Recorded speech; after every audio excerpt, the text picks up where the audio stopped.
Shalom, brothers and sisters. So, interesting developments in the world stage today. Russian ambassador has accused the US of an act of provocation and claims its fighter did not knock the Reaper out of the sky, after the Pentagon revealed that Su-27s dumped fuel on the drone and forced it to crash into the Black Sea. We view this incident as a provocation, said Anatoly Antonov, Russian ambassador to the United States. He made the comments after being summoned by the US State Department to answer for the downing of one of its surveillance drones in international airspace. It's like $32 to $34 million drone. What would be the reaction of the United States if you saw a Russian drone very close to, for example, San Francisco or New York? Antonov asked reporters as he left the building. For me, it's clear, and for you as well. So now, what would happen with Biden in charge? They'd probably just leave it alone until it left the airspace again and then start talking about it. The US surveillance drone crashed into the sea after two Russian Su-27 jets ambushed it, dumped fuel on it, and eventually struck its propeller, the Pentagon said. Russia denied any contact was made and said the drone crashed after sharp maneuvering. Its defense minister claimed the drone was flying toward its airspace with the transponder turned off, and the Russian fighters were dispatched to investigate. There are some problems regarding international waters. For example, we can see that Crimea is a part of the Russian Federation. The United States does not recognize this status, said the ambassador. Does that mean it's necessary to provoke the Russian Navy or Russian Air Force on the issue? The unmanned vehicle, this drone, can carry 1,700 kilos of explosives. This drone can carry bombs, he added.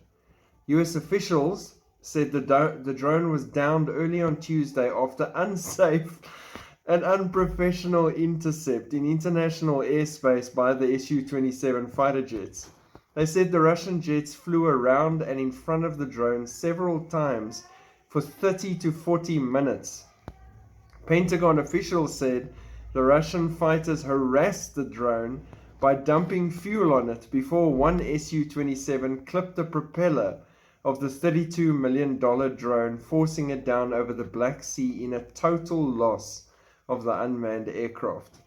The incident demonstrates a lack of competence in addition to being unsafe and unprofessional, said the Pentagon press secretary.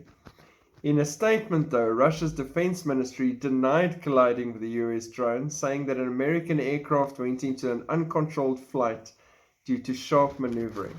I'm laughing because I can actually picture the Russians doing exactly what the Americans said they did. Dumping fuel on it for fun, see if that does anything, and eventually clipping its propeller because, boom, there's a $32 million loss for you. No problem. Russians are crazy sometimes, and really, in a situation where the whole world is on the brink of war, especially between the two superpowers, can't really call them unprofessional or unsafe. It's all about unprofessional and unsafe. You guys aren't playing a soccer match. You're trying to get to a point of killing each other. So, what did the pilots say? So I do follow the Russian Air Force Telegram channel, and they have put a video up attached right after this. And their comment is, this is what happens when a Russian fighter pilot encounters a low-speed target at high altitude. Rest in peace.